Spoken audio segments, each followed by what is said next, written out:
আপনি কি কখনো কোনো ছাগলকে দাঁত বের করে হাসতে দেখেছেন? ইন্টারনেটে ছড়িয়ে থাকা এমন সব মজার ছবি বা ভিডিও দেখে আমরা প্রায়ই হেসে গড়াগড়ি খাই। কিন্তু প্রশ্ন হলো, ছাগল কি সত্যিই হাসে? তারা কি আমাদের মতো রসিকতা বোধের অধিকারী? আসলে ছাগলের মুখের গঠন ও ঠোঁটের নড়াচড়ার কারণে তাদের অনেক সময় এমন এক মুখভঙ্গি হয় যা আমাদের চোখে হাসির মতো মনে হয়। বিশেষ করে একটি বিশেষ আচরণ রয়েছে যাকে বলে ফ্লেহম্যান রেসপন্স।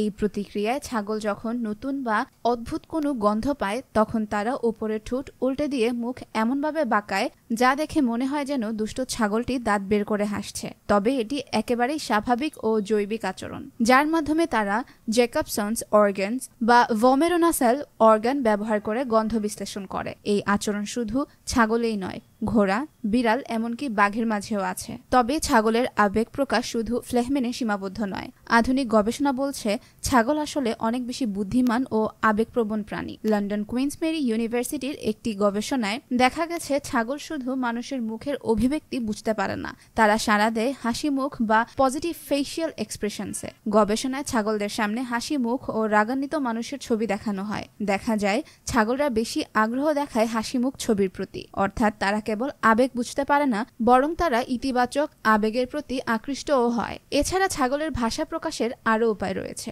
যেমন শান্ত, সুরেলা ডাক, খেলার সময় লাফানো, লেজ নাড়ানো, এমনকি নির্দিষ্ট ধরনের চোখের চাহনি দিয়েও তারা আনন্দ, কৌতূহল বা উদ্বেগ প্রকাশ করে। নরওয়ের একটি গবেষণায় দেখা গেছে ছাগলের ডাকের উচ্চতা ও টোনও তাদের মানসিক অবস্থা বুঝাতে পারে। তাই পরের বার আপনি যখন কোনো ছাগলকে দাঁত বের করে হাসতে দেখবেন, শুধু মজা বলেই এড়িয়ে যাবেন না, বরং ভাবুন হয়তো এই মজার প্রাণীটি তার নিজস্ব ভাষায় আপনাকে হ্যালো বলছে, যা কোনো মজার গন্ধ শুকে বেশ মুগ্ধ হয়ে আছে। ছাগলরা শুধু বুদ্ধিমান নয়, তারা আবেগী, বন্ধুত্বপূর্ণ আর মাঝে মধ্যে একটু হাস্যরসপ্রিয়।